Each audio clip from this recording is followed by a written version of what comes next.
Bismillah, Assalamualaikum warahmatullahi wabarakatuh para muslimin wal muslimat rahimahullah. Video pendek ini judulnya Hadiah Tahun Baru untuk Andre Tunggal. Sekali lagi, hadiah tahun baru untuk Andre Tunggal. Red. Dan semua pemirsa boleh di screenshot ya, diambil gambarnya ya.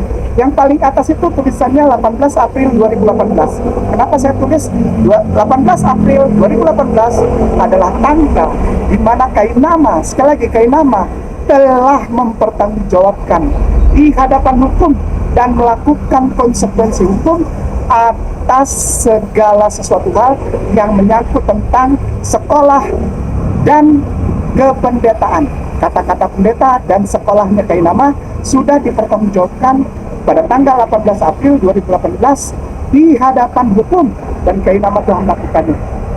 Lalu nomor 2, video YouTube tentang tantangan debat Gratia Pelo vs Ustadz Kainama, ternyata pendirian agama Kristen itu ada, yang ada di channelnya Ayah Sofia Mualaf Center Nasional YouTube pada tanggal 18 Desember 2020. Ini adalah konfirmasi tentang pertanggungjawaban Kainama secara hukum, pertanggungjawaban Kainama secara hukum terhadap kata-kata Kainama tentang sekolahnya dan kata-kata pendetanya sudah dipertanggungjawabkan dan dikonfirmasi oleh pusat hukum dari Ayah Sofia Mualaf Center Nasional di kantor hukum di Jakarta Selatan pada tanggal 18 Desember 2020. Lalu ketiga, video YouTube Ustadz Kainama dan Ariesto dilaporkan ke polisi dalam dugaan penistaan agama dan kebohongan di Jin Media Channel YouTube pada tanggal 19 April 2023 adalah konfirmasi ulang di hadapan pengacara besar di Indonesia yang kami hormati, Ustadz Bapak Alamsyah Hanafiah SHMH di kantor hukumnya di Jakarta Pusat untuk mengkonfirmasi bahwa memang benar Kainama telah melaksanakan segala konsekuensi hukum pada tanggal 18 April 2018 dan telah dikonfirmasi pada 18 Desember 2020, 19 April 2023 di depan kantor hukum Bapak yang terhormat Ustadz Alamsyah Hanafiah SHMH. Sudah beres Andre Tunggal. Ini bukti bahwa Andre Tunggal tidak bisa lagi menjawab setiap statement dari Kainama tentang kekristenan. Tidak ada lagi. Sehingga Andre Tunggal jadi seorang pembawa acara, dan channelnya Andre Tunggal adalah channel untuk infotainment, gosip. Hadiah tahun baru untuk Andre Tunggal. Andre Tunggal berubah dari seorang pendeta tapi pencari gosip. Barakallah, maaf ya pemirsa, nanti bisa dicek ya. Oke, karena sedang ramai sekarang. Barakallahu fikum. Assalamualaikum warahmatullahi wabarakatuh. Andre, gosip nggak bisa jawab nih ya. Kalah Andre Tunggal, you are a loser. Barakallah, assalamualaikum. Halo teman-teman, kali ini kita akan menganalisa pernyataan Bangke ketika dia buat surat pernyataan tentang kesaksiannya bahwa dia pernah bersekolah pendeta. Gantinya dia menunjukkan bukti bahwa dia pernah sekolah, malah dia buat surat pernyataan. Menurut saya hal ini sangat aneh. Sebelum kita tanggapi, kita saksikan videonya berikut.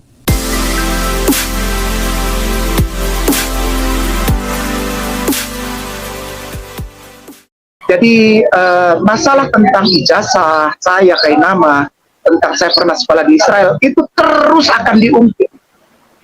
Yang pertama, saya tulis ya, pada tanggal nomor 1, 18 April 2018.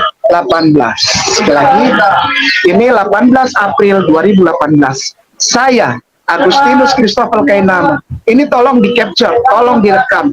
Saya, Agustinus Christopher Kainama, pada tanggal 18 April 2018 di kantor lembaga hukum, salah satu kantor law firm, salah satu kantor hukum di Jakarta Selatan, tepatnya Jalan Brawijaya 9 nomor 3B. Sekali lagi, Jalan Brawijaya 9 nomor 3B itu adalah kantor hukum.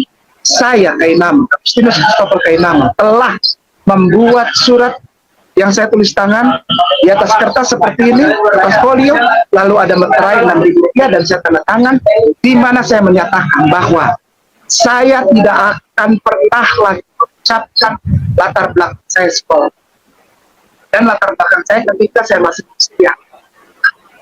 Tidak.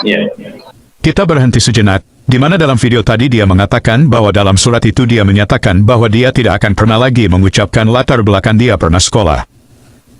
Pertanyaan kita adalah, kalau memang Bangke pernah sekolah, kenapa mesti buat surat pernyataan seperti itu? Berarti pernyataan dia pernah sekolah sebelumnya apakah bohong? Dan jika itu bohong, apakah akan selesai dengan buat surat pernyataan? Kalau dianalogikan, ada seorang yang kedapatan mencuri. Setelah dibawa ke kantor polisi, pencurinya buat surat pernyataan, di mana dia tidak akan mengulangi lagi perbuatannya dan dituliskan di atas meterai. Apakah tindakan mencurinya menjadi hilang? Mari kita lanjut. Dan itu sudah dicatat oleh kantor lembaga hukum tersebut, yang disaksikan juga oleh beberapa orang polisi dan juga perwakilan dari kekristenan. Barusan dia katakan bahwa saat pembuatan pernyataan tersebut disaksikan oleh polisi dan perwakilan dari kekristenan. Pertanyaan kita adalah, siapa yang menuntut Bangke untuk buat surat pernyataan tersebut? Harusnya Bangke membuktikan pada STT Jakarta bahwa dia adalah alumni sekolah tersebut. Lagian, ngapain perwakilan orang Kristen di sana? Dan siapa mereka? Dan apa kapasitas mereka? Kita lanjut. Yang disaksikan juga oleh beberapa orang polisi dan juga perwakilan dari kekristenan bersama jemaah di SKPI. Sekali lagi, bersama jemaah SKPI, Syarikat Kebangkitan Pemuda Indonesia, yang dimana pengurusnya adalah semuanya adalah lawyer-lawyer muda yang bukan hanya di Indonesia tapi lawyer berstandar internasional. Mereka menyatakan jika Kainam menjadikan latar belakang sebelum Islam untuk mencari popularitas, uang, apalagi menipu umat Islam, maka surat tersebut dipakai untuk menjadikan Kainama sebagai hutang. Karena itu adalah penipuan atau dusta atau kebohongan publik. Lalu saya bilang, baik, mulai tanggal 18 April tahun 2018, saya hanyalah seorang mu'allaf dari Gereja Protestan Indonesia bagian Barat. Titik. Teman-teman dengar pernyataan para lawyer barusan, jika Kainama menggunakan latar belakang sebelum Islam untuk mencari popularitas, uang apalagi menipu umat Islam, maka surat itu akan jadi dasar Kainama jadi tersangka. Kita bedah satu persatu.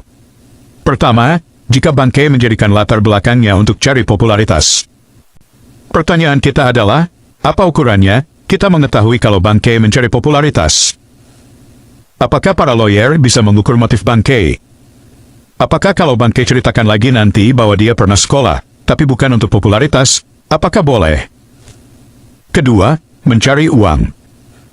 Apakah mereka bisa audit penghasilan dari Bangke? Apakah Bangke melaporkan harta kekayaannya dari mana saja, sehingga mereka bisa menetapkan bahwa Bangke sudah menggunakan latar belakang sekolah pendetanya demi uang? Ketiga, hal ketiga ini justru yang menarik menurut saya. Katanya, Bangke akan dituntut jika Bangke gunakan latar belakang pernah sekolah pendeta untuk menipu umat Islam. Pertanyaan kita adalah, bagaimana kalau dia gunakan untuk menipu umat lain, selain umat Islam? Apakah boleh?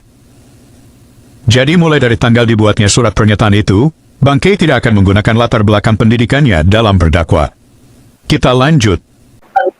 Percuma antum ulang-ulang tentang ijazah. Saudaraku yang punya channel itu, antum percuma, Anda percuma ulang-ulang tentang ijazah serta sekolah saya. Karena saya berterus terang kepada jemaah muslim bahwa saya tidak pernah belajar. Masalah saudaraku muslim menerima atau tidak, saya kembalikan kepada pemirsa.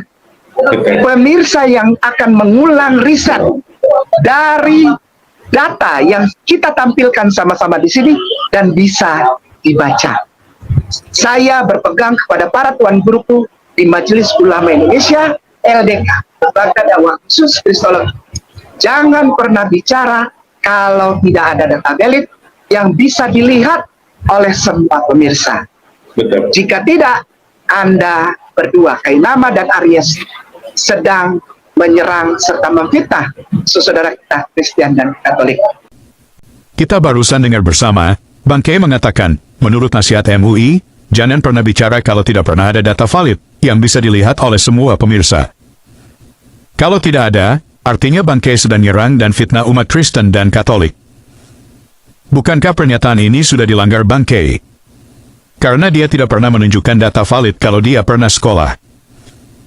Jadi, tidak salah kalau orang Kristen tanyakan mana ijazah atau bukti bahwa dia pernah sekolah, dan permintaan orang Kristen sesuai dengan anjuran MUI, bahwa kalau Bangke bicara harus disertai data yang valid, yang bisa dilihat oleh pemirsa.